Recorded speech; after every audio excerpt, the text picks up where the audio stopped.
Hey, this is Anthony, and I'm the host of What They Did Not Teach You in School, the podcast that interviews people to get their wisdom recorded so that hopefully you could learn some things that are not taught in school but should be taught in school. I'd like to remind people that a lot of the things talked about on this podcast relate to investing and finance. The purpose of talking about these subjects are to hopefully inform people and educate them on financial literacy, and to entertain people with some do's and do nots.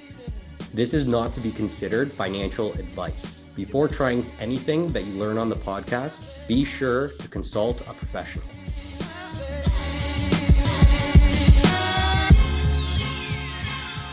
Is your podcast PG-13 or no? No, you're good. Rated R. Awesome. Hello, and welcome to this week's episode of What They Did Not Teach You in School. Today, we have a very special guest on the podcast, actually making his return debut.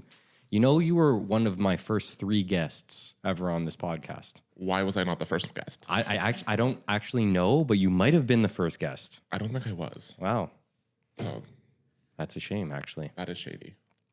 James Milonas. I almost said James in the City because that's like, I don't think actually many people know what your last name is. No, but I mean, when we've known each other as long as we have, I think you're allowed to use my last Yes, name. thank you. Appreciate that. Yeah, because we've known each other for like I've known you growing up, playing hockey and like stuff like that. So it's great to see like your evolvement over this period of time into a professional, a man, like successful. It's great to see. Thank you. Also, it's also great to see over the last like 7 years or longer, maybe, that you've branded yourself as James in the City. Yeah. Like that's like you stuck to that hard. It's been 11 years. 11 years. I know. Of James in the City. That's insane. And do you know how many people know you? Like that I run into that I like through my network or like working or whatever. And they'll be like, oh yeah, James in the City. And I'll be like, I know that guy for so long. Yeah, you're like, I knew that guy when he had braces. But that's the cool thing about personal branding, especially if you stick with it. It's the long-term game. 100%. How did you come up with that name, James in the City? Honestly, it's a tale that I give time and time again. I started my business in Richmond Hill where I grew up, and I would take my BlackBerry back in the day down to Yonge and Eglinton and film condo videos. Hey guys, it's James, I'm back in the city. Then I go to Lakeshore. Hey guys, it's James, I'm back in the city. And then one day, James in the City just rolled off my tongue. I'm like, that's fucking it. That is my brand. No, I love it. Yeah. Cool. Another evolution that I saw over the last 7 years, since our last podcast was 6 years ago, was in that podcast, you were like, I wake up every morning and I take a drink of wine. Do you still do that or what? No, that side of me has stopped. I am no longer a glass of Cabernet in the morning. Yeah. And then also, you were a different body shape back then too. Yes, I was. I was round. What made you kind of, because you didn't just get like a little bit more fit, but you're like a specimen now. What happened there? You know, my life completely changed. I was in a long-term relationship that was really coming to an end. And right after we separated, I just got right into my fitness.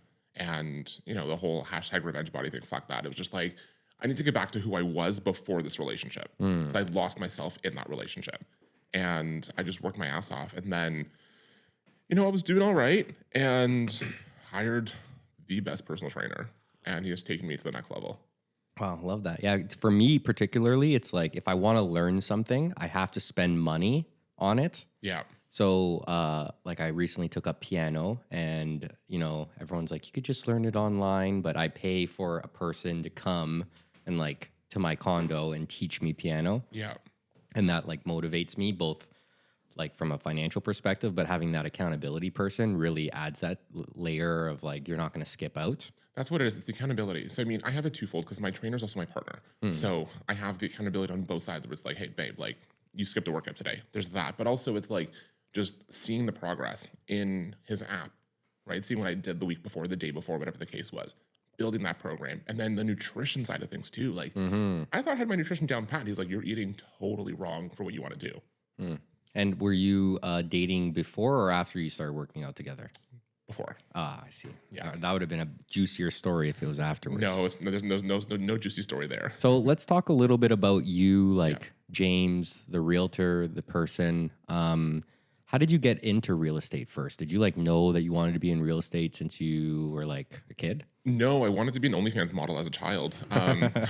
No, so my goal in life was to always be, I wanted to work in fashion. That was my life dream, was to be a designer, have a house, like the atelier, the whole, like I wanted to be the next like Gianni Versace. Like that was my goal. Cool. Realize how expensive that world is. I worked in fashion management, fashion retail, fashion merchandising. It's a great industry, but if you don't have the money behind you, it is hard. Like it's really, really hard. Yeah. And at the time I was going through a bit of like a personal change. My parents were divorcing. There was a lot of change and turmoil in my personal life. And I'm like, you know what? This is not the right time for me to get into this. So let me go into my next passion, which is housing. I wanted to be a developer.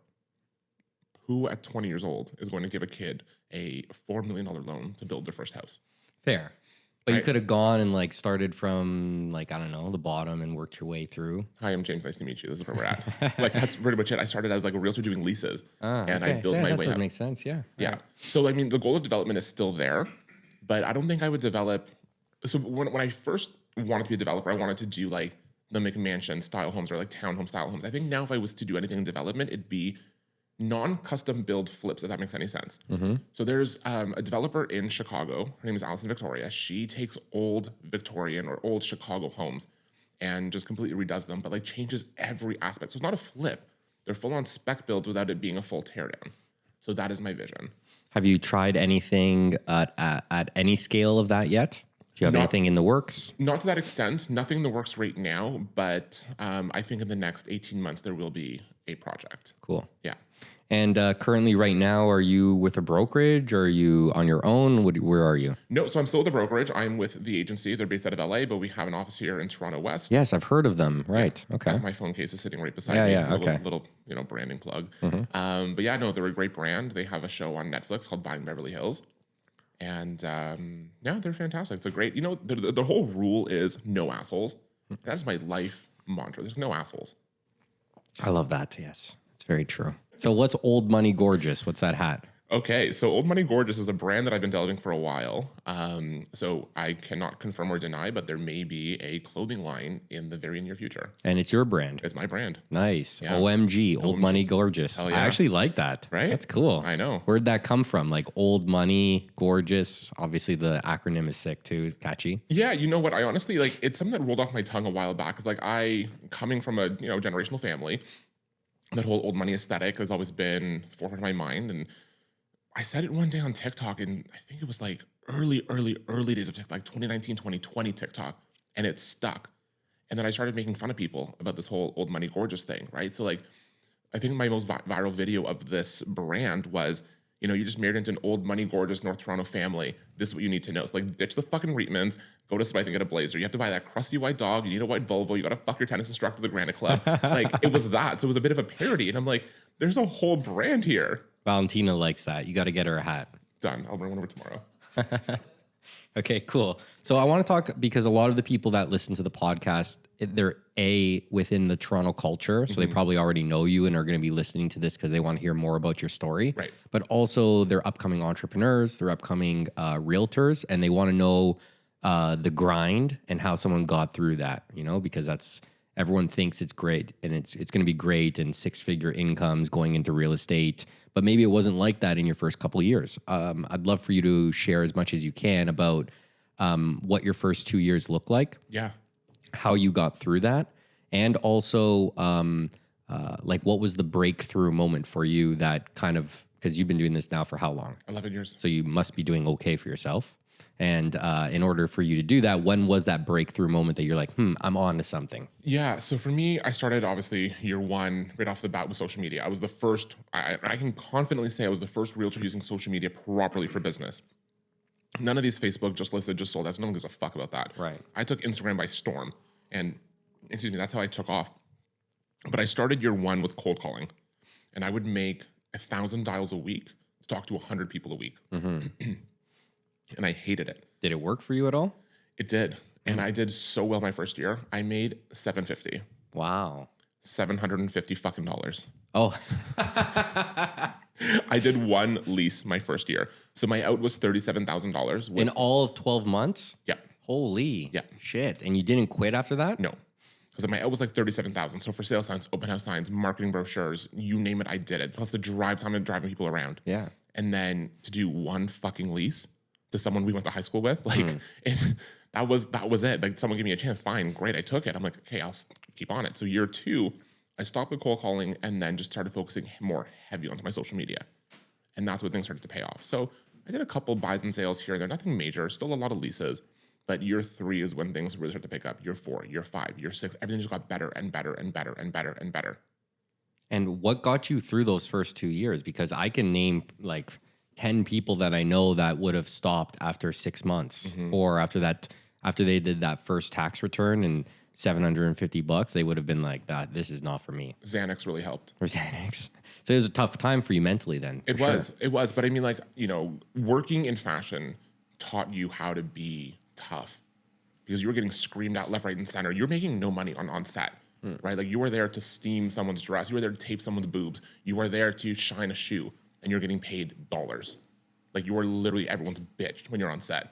So it was that kind of conditioning in the previous role that got you through the tough times starting your real estate career? It was that, but also look back at like our childhood, how many sports we played, right? We played both house league when we were younger and then into our rep years, right? Like that tenacity, that focus on the ice, you know, the hours of practice that we would take away from our team that I'm like, you know, my dad would rent private ice for me to go skate and build those leg muscles, right? It was that, like, you don't quit. It doesn't go right this way. Find another way to get the fucking answer.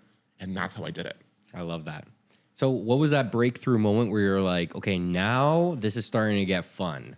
Do you remember? Was it a moment in time? You know what? For me, there were like highlights in my career prior to TikTok.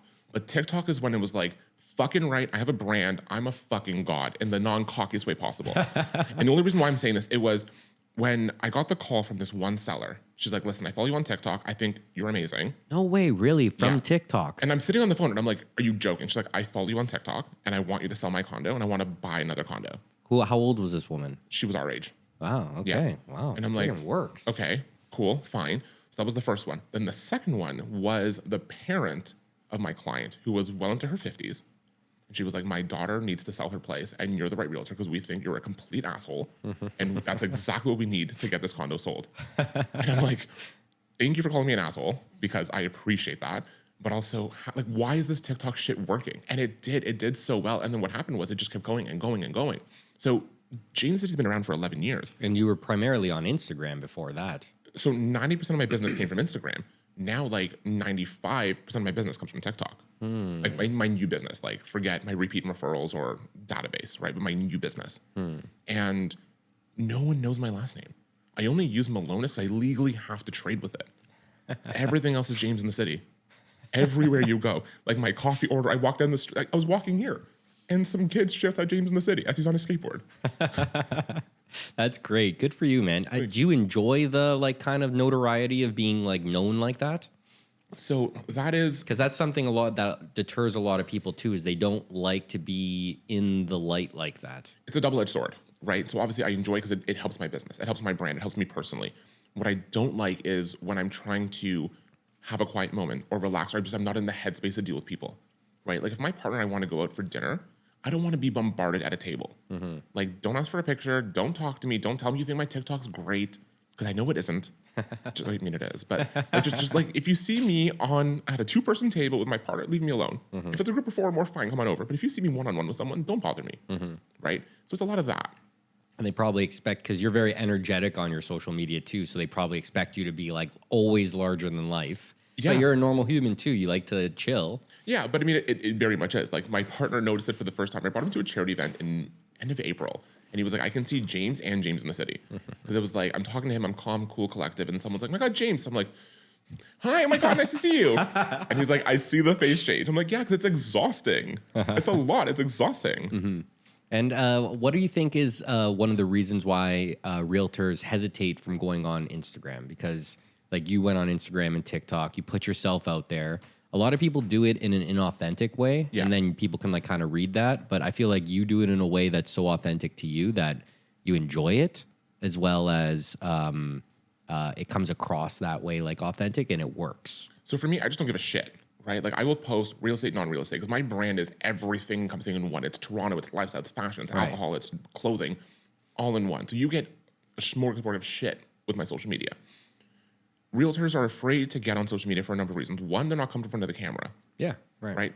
Two, they're not business minded. They don't have a plan of how to do the social media. Three, they're not busy enough. So all they know is just listed, just sold. So what happens if I don't have a fucking listing? I'm going to sit there for 6 months with no social media. Great, you're now a ghost. Get the fuck off social media. Go on Twitter.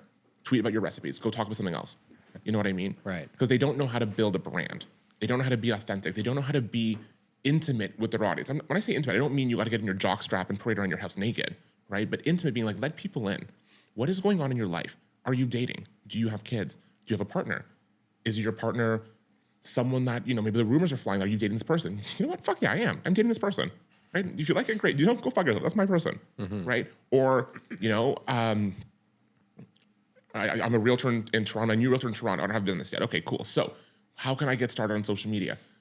Welcome to Chinatown. Here are my 5 favorite restaurants in Chinatown. Adjacent to Chinatown, we have Baldwin Village. No one's heard of fucking Baldwin Village. Talk about that. I don't even know what Baldwin Village is. What is that? It's like a tiny little pocket just on the other side of Chinatown. It's like, I don't know, a kilometer radius. It's like a tiny little pocket. But no one knows about it. Beautiful Victorian homes. Walk to Chinatown. Walk to Kensington. Talk about Kensington. Do a full day in the life. What does a day in the life of, if you were a realtor and you're starting out, what's your day in the life look like? I get up at 5. I do my journal. I do this. I do that. That is my day. Now people are going to see that and resonate with it. Yeah, I watch that kind of stuff, and I actually love those types of videos because it shows like the behind the scenes of what a life looks like for someone that is always on the go, like a realtor. But I also like seeing it for other things too. So I like that. Do you mentor younger realtors coming up on your team, or? I get asked a lot to mentor people. One, I don't have a lot of time to do so because any spare time I have, I'm spending it with my partner building businesses for us. That's our goal to focus on because we want early retirement, right? So if someone's in my office looking for mentorship, absolutely. But if an agent's with ABC Realty, probably not, right? I don't have the time to go to I will give you a 36-second clip of what you should be doing, but I'm not going to mentor you. But the junior agents in my office, I'll give you leases. I will help you write clauses. I will take you on a showing. You can open up my listings, but I'm not going to hold your hand. What does early retirement mean to you? Something in the next 10 to 12 years. So like early to mid 40s. In Toronto, you're going to stay or what? That is to be determined. If you could live one other place in the world, where would it be? Oh, I mean, anywhere in Europe. Where? Come on, Europe's a different place depending on where you go. I know, that's the thing. It's just like it has to be in the Mediterranean. Yeah. So it's got to be coastal, like southern Italy, southern Greece, somewhere there. You're Greek, right? Yeah. Yeah. You want to go to Greece? I mean, like parts of Greece, yeah, but like I really don't want to see my family every day. Yeah. Okay, so since you started and now Toronto has changed a lot during that period of time. Speak to me about a little bit about from your POV how you've seen Toronto change since you started in your career and now. Way too many fucking bike lanes, first and foremost. Too many bike lanes. Get rid of them. Really? Why? That's a controversial opinion. It is, and I can't stand it. Like, I mean, bike lanes serve a purpose, but not on major arteries. They should not be on Bloor. They should not be on Yonge Street. They should not be on University. Like, but all the best cities in the world have really great bike lanes, no? But Toronto wasn't built for that. Like the infrastructure of transit and cars, it's not built to have less cars, more bike lanes. There's too many people who commute from outside of the city in. That's true. Right? And Toronto's just like crazy in general when it comes to like how it was like developed. Because we got this massive fucking highway that goes right through the city that so many people use to get from west to east and east to west. And so many people are coming to Toronto as well. Like Liberty Village alone is a shit show in the summer. I don't want to drive. No. I live right in the center. And there's more condos going up. I don't know how they're going to do that. No public transit in or out either. I live in King West, and Friday, Saturday, I try to take my car out at all because I can't get around. I also prefer to leave the city Friday, Saturday. Like I enjoy King West Monday to Thursday. Friday to Saturday, I'm probably heading to my partner's place because he's not downtown. So I'm sneaking out a little bit. And so what are some things that you like about the new Toronto? Honestly, just the culture. Right, it's a fun spot. It's a fun time. Like Toronto's really changed. We have great sports teams, like beautiful luxury branded hotels, amazing restaurants. We now have Michelin star restaurants. A lot of activities come to the city. Yeah, we have horrible crime rate, but what major city doesn't? Yeah, right. But I love the new vibe of Toronto. There's like a buzz, there's an air, there's a feeling about Toronto. What are you looking forward to in Toronto's development? Just more condos. I know more condos. People don't like when I say that, but it's more condos. We have the space to build, right? There's a lot of old strip malls, especially when you look at, okay, when I say condo, I'm going to townhouses in there too. Look at these old strip malls in Scarborough and Etobicoke, along Eglinton, Lawrence, St. Clair, Caledonia, like even in central, like North York, right? Those old laundromats and dry cleaners and convenience stores and hair salons. Yes, they're people's businesses, but I'm speaking from someone who has family that owns these businesses. They are waiting for developers to buy them out because they don't want to put the money in to renovate the space, knowing it's only going to be a short-term wait time. But if you think about that little strip mall, you can probably fit in 50 to 60 townhouses, a couple hundred condo units, right? What's that going to do? It's going to bring in jobs. Look at the ripple effect of how many jobs one development touches. So there's jobs, but also housing. Toronto needs housing. Yes, Toronto needs affordable housing. But even that, not every development, and I'm going to get roasted for saying this, not every development needs to have affordable housing. Period. Done. End of conversation. No, it doesn't, for sure. But we do need affordable housing as well. We do. But like, you can't look at a condo in Rosedale or on Bloor or at Yonge and Eglinton and say that should be 40% affordable housing. They're not the right pockets for that. I know that sounds so bad to say, but it's not, and it's never going to pass. Yeah, that makes sense. Right? Affordable housing makes a lot more sense downtown where there's more infrastructure, more transit, more centric hubs, community centers, aquatic centers, basketball courts, soccer courts, where people can get out and play and fit into the community. Yeah. Right? Versus a very, I want to say, sterile environment. Like Yonge and Bloor, there's no community center. There's no, okay, you have Rosedale Valley, but when you walk into Nate, you can't play soccer in the park. You know a lot about Toronto, clearly. It's James in the fucking city for a reason. Okay, without telling us the client or their name, obviously, tell us the story about the craziest nightmare client or like, wow, what the hell did just happen there, experience that you've had as a realtor. Okay, the craziest client I had, I call her the Bible lady. She was fucking nuts. So she had every sensitivity in the world, sunlight, grass, air, water, herself. She was like allergic to everything. Okay. So we were shopping at Bayview Village, that little pocket, and we walk into one unit and she like clutches her chest. She's like, oh my God, it feels like death in here. Get me out of here. I'm like, bitch, you crazy. So the next time, you know what? I'm gonna play with this bitch. So I bring my Bible with me and I just start opening up like reading some random verse. And she's like, hallelujah, I love this place. This is it. This is the right. She offered on it. And did you close on it? Yeah. Wow. Yep. Nice. Okay. What are 3 things you wish you knew before you before you bought your first property? Okay. So for the people that are listening, they're looking to buy a property. What are you probably had made some mistakes in your purchasing history or with clients or whatever. What are probably 1 or 2 or 3 things that you wish you knew before buying your first property? Definitely checking out future zoning. So like if you're looking to, let's say you buy a bungalow or story and a half and you want to tear it down, like what can you build down the road? Because that really can change your opinion of buying where you are. Because maybe you're on a 50-foot lot and you want to subdivide it into 2 25s down the road. The city doesn't allow you to do that. So that's one. That's like a very niche part of it, right? But it's something to consider when you're buying your first place. From a condo perspective, what is and this is something that I've always looked into, even like before I was in real estate. What is the rent to own ratio in the building? Because there are some buildings in Toronto that are heavily rented versus owner occupied. Right? So that's a big thing to consider because that does really affect your values. Why? Like how so? Well, tenants are transient, right? So they're in and out more frequently with moves and turnover. So you're at least once a year, you're getting that unit turned over, right? So let's say there's 120 rental units in a building. That's 120 times the moving elevator is getting used. Furniture getting out of the hallways. So now that affects hallway damage. I see. Elevator damage, right? And just annoying people moving in and out and taking up the elevators. It's that, but it's just like people are I think this is going to sound so elitist and egotistical and classist, whatever the case is, but a lot of renters won't spend the money on movers. They're having their friends do it, and their friends are sloppy, and they've been drinking, right? And they've got the U-Haul downstairs waiting, so they're going to bump the elevator, they're going to bump the hallway, they're not going to care. Right. Right? Because at the end of the day, it's just a couple $100 damage that they're losing. So the damage deposit is one thing, but now it's the damage to the actual building that has to get done. Owners are going to take a lot more care with that, and they're probably going to hire movers, right? Like when I went through my last condo renovation, the flooring company that I used damaged the elevator, and it was a $10,000 bill. And let me tell you, they got the bill. And what are some, like, give me an example of a couple buildings or pockets in the city where that would be the case, where it's more renters versus people that own? So I am legally gagged not to name this one building, but it is down on York Street by Lakeshore.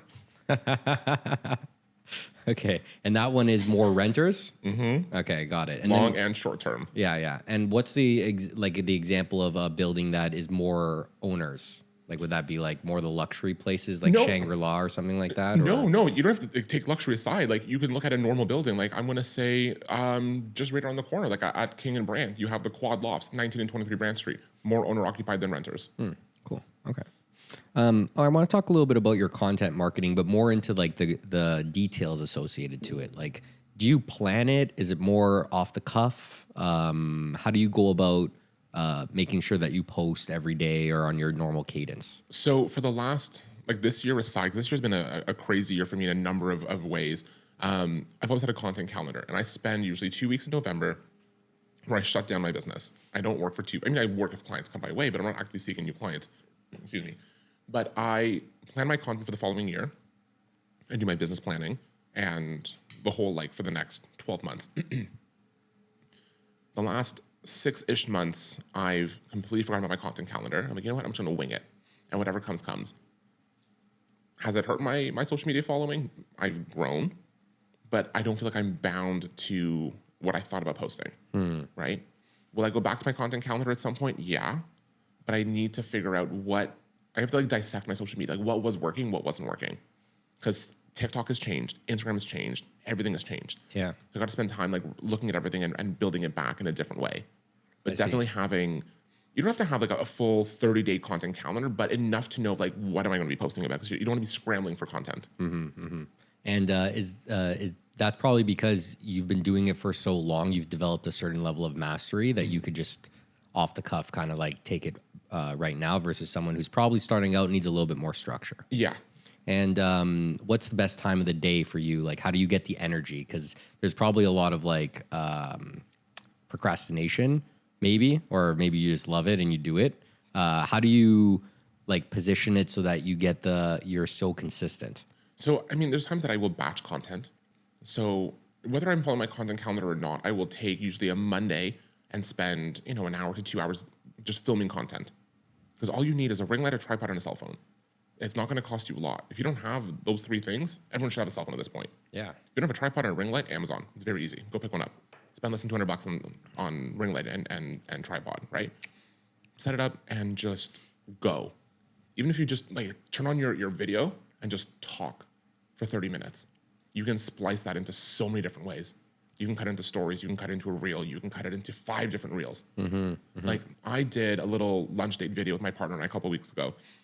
I made 3 other videos with that one video because it was just, I had the content. Yeah, exactly. Right? It's very easy to like shorten it even further, to make like a 15-second reel versus a minute-long day in the life. And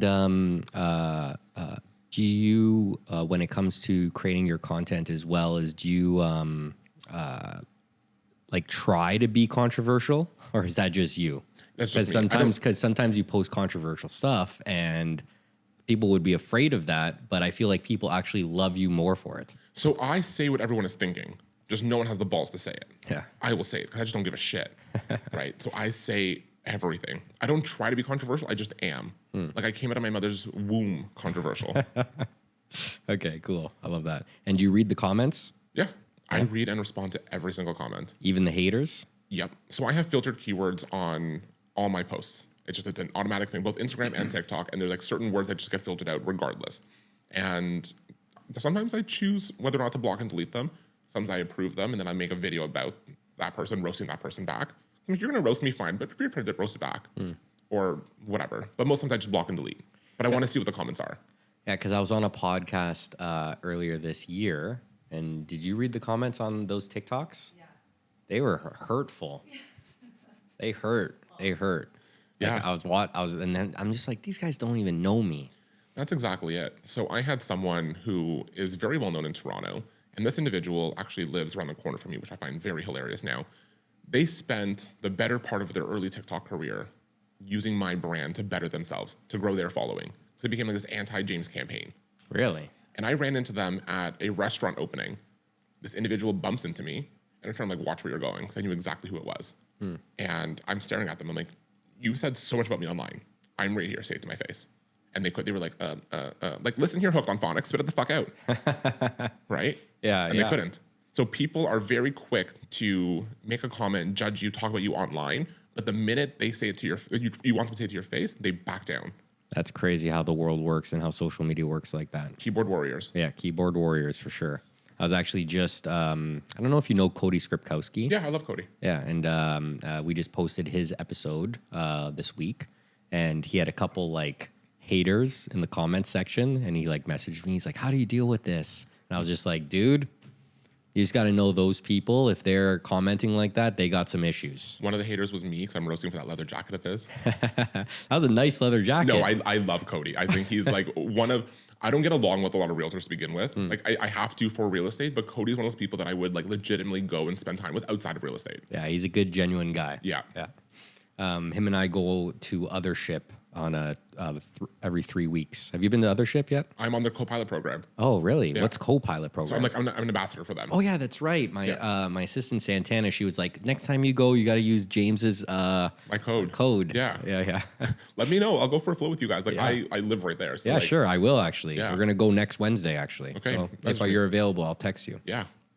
Okay. So yeah, because shout out to Othership. It's like when you leave, you feel like $1,000,000. Oh yeah. And they're opening their Yorkville location in the fall. It's 10 times the size. Really? Like it's like a 70-person sauna. There's 8 ice baths. It's going to just be insane. Interesting. Okay, so how has your focus on your health impacted your business? A lot. I mean, I've always been a very confident person, right? Like from a young age, my dad just like instilled me like just always be confident. So from a child, I was confident. When I started losing my hair, I was still confident. When I gained the weight, I was still confident. But now my confidence is just unmatched. Like I don't care what room I walk into, I'm still gonna be the one that everyone has their eyes on, right? It's just like my aura is different, my energy is different, but I'm also calmer, right? And I think that all has to do with like my whole body's in alignment. So my health is in alignment, my nutrition's in alignment, my love life is in alignment. Like everything is just perfect. But the fitness, the determination in the gym, like that 90 minutes that I take in the gym has pushed me to be a stronger realtor in a number of ways. Like one, I'm not like screaming at realtors all day long. It's like I'm getting my frustration out at the gym versus, Johnny who can't send a fucking Schedule A properly. So there's that. But it's also just like,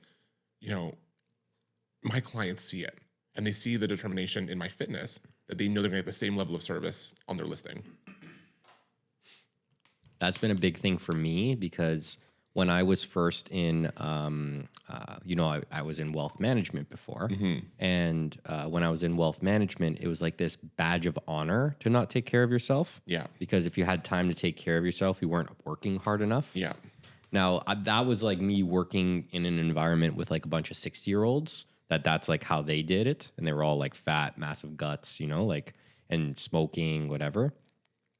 And I gained a lot of weight during that period of time.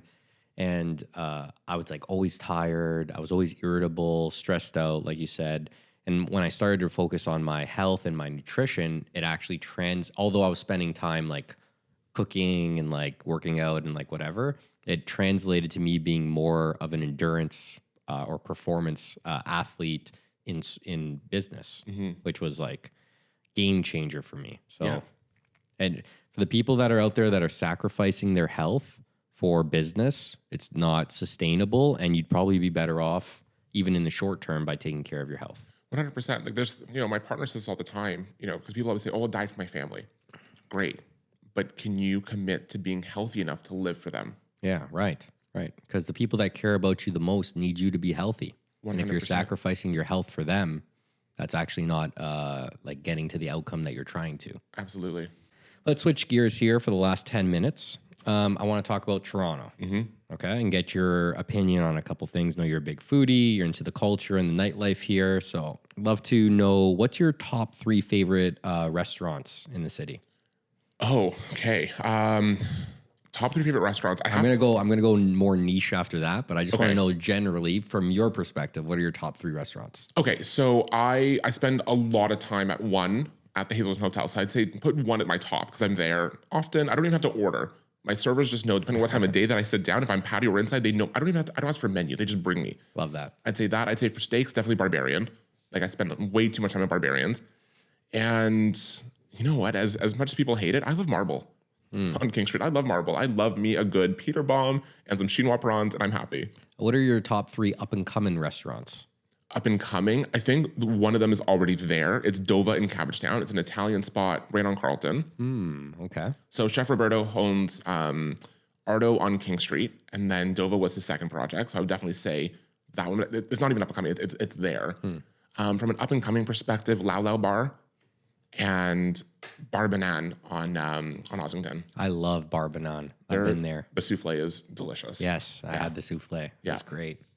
And I love how it's just like not a lot of people know about it, or maybe they do now, but not a lot of people know about it. You go up the stairs, and it's like quiet and intimate. I like that.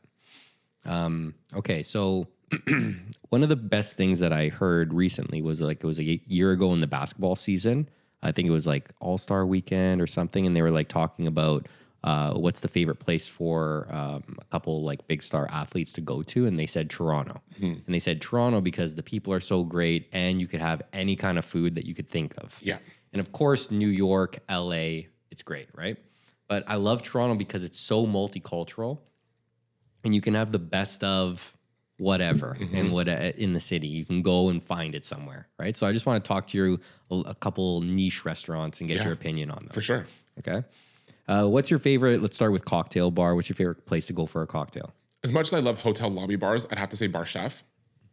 Bar Chef, yeah. Yeah. Well, hotel lobby bars. What's your favorite one to go to? Definitely the Shangri-La.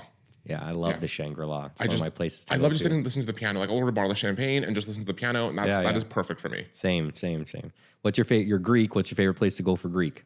Pantheon on the Danforth. It's like as close to my yaya's cooking as possible. Yes, I love Pantheon too. It's right by my buddy's place. Shout out to Adrian. He has a. Do you know Adrian Marsilio? He grew up with us too, playing hockey. Yeah. He opened a chiropractor clinic out there, literally right next door to Pantheon. Okay, I'm definitely gonna check out Adrian now because gotta support that Richmond Hill culture. Yeah, he would love that. Yeah, exactly. It's funny how a lot of people from Richmond Hill just like ended up and we all stuck together out of the same kind of like cohort of people, and we all still know each other and stuff. Well, if you think about it, like we started playing hockey together at such a young age, and then it continued from like AA to single A to AAA. Yeah. And then as we got older, some of you guys have become my clients. So it's kind of cool that it all kind of comes all full circle. Yeah, there's something about long-term relationships like that like hold dear to me. Maybe it's because I'm Italian, but I really like that. Yeah. What's your favorite restaurant, or what do you think is a type of restaurant that Toronto has that Toronto does not have that you've tried in like another country or city that Toronto should? Okay, I mean, we have really cool Japanese spots and a few good like omakase spots, but I think what we're missing is like a really good I know I just said Pantheon, right? That's like authentic Greek. I think we need like a good Greek kind of like resto club, like Milos, right? So the closest Milos is Montreal, right? We don't have that here, right? So I think something like Milos would be fantastic, but also what Toronto's really missing is that New York style jazz bar. Right. Yes. Right? Very true. Where you can go and order, anything from a burger to pasta to a nice steak. You have a jazz performer on stage with a saxophone and the music. That's what we're missing.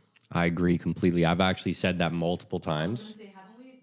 I've always said that if I opened a restaurant, it would have to be a place that's like I picture in that the scene in Casino where he walks in and they bring the table and the people are playing up on the stage and it's like nice food. It has to be like a more of like a classier, bougier style though, because I think Toronto has them, but they're a little bit more grungy. Yeah, no. We wouldn't. Like, I'm sorry to say this, like enough with the grunge, enough with like anything west of Bathurst being a trend. Like, come on, like wearing Birkenstocks to a bar is unfucking acceptable. Like, enough. Put on some dress pants or. I'd rather be barefoot. Yeah, Birkenstocks are like human birth control. What's your favorite place to go to for a plate of pasta? Man, my guys at Dova. Dova. Yeah. I gotta try Dova. Okay. Yeah. Date spot. Where's the best place to go for a date? See, the thing is, like with F and I, we always have really great dates no matter where we go. I like something that I can have a good, intimate conversation with him. So it doesn't matter whether it's Antler on Dundas or Blue Bloods, whatever the case is, but I like a nice, intimate spot. But I think a good spot for a really good date night, you know what? I'm going to go Don Alfonso. Don Alfonso. Because like you can really boost it up a little bit, but Right. it's not too loud. Because I don't like a loud restaurant. So yes, you're paying an arm and a leg for dinner, but it can be intimate It's got great views because at the top of the West End, right? So you're overlooking the water and you can have a really great dinner, nice intimate tables. I think that is like the perfect spot. Actually, no, I lied. I'm going to go Daphne on Richmond. Daphne on Richmond. Haven't heard that one. It's owned by Inc. Charles Caboth just opened it like 3-4 weeks ago, maybe a month ago. And it looks very much like Sophia in Yorkville, just different color scheme with a big patio. I'm gonna go Daphne for. Valentina typing it down. Don Alfonso is sick. It got a Michelin star, right? Yeah, so I went to Don Alfonso like from the first location on Toronto Street, and then followed it to Blue Blood, and then now at the West End. Great spot, but they're both good for date nights. There's Toronto has a couple big private clubs now. You're a member at I used to be a member at Clio. Clio, that's right. And used to be. Did you like it? What do you think about private clubs in Toronto in general? Are they worth it? So for sure. Okay, so I was an old Spoke Club member, which Clio took over. What I liked about Spoke was I had the reciprocal club at the Island Yacht Club, which saved me money from having a cottage. So I can get on the ferry, head over to the island, I can go play tennis, I can go play bocce ball, I can go for a swim, have restaurants, whatever. Excuse me. When Spoke closed and Clio opened, I had high hopes for Clio. The problem was it was a private club with benefits. It's like a friend with benefits kind of thing, right? So you have your members who are exclusive, but then you have everybody and their mother on the VIP like influencer list. So I looked down at the head of concierge. I'm like, why am I paying my X number of dollars a year to be here when I'm on every single invite list for every single party? I'm not getting a preferred discount at the restaurant. I'm not getting a preferred bar at these parties. So there really is no benefit to me being a member here. Now I looked into Soho.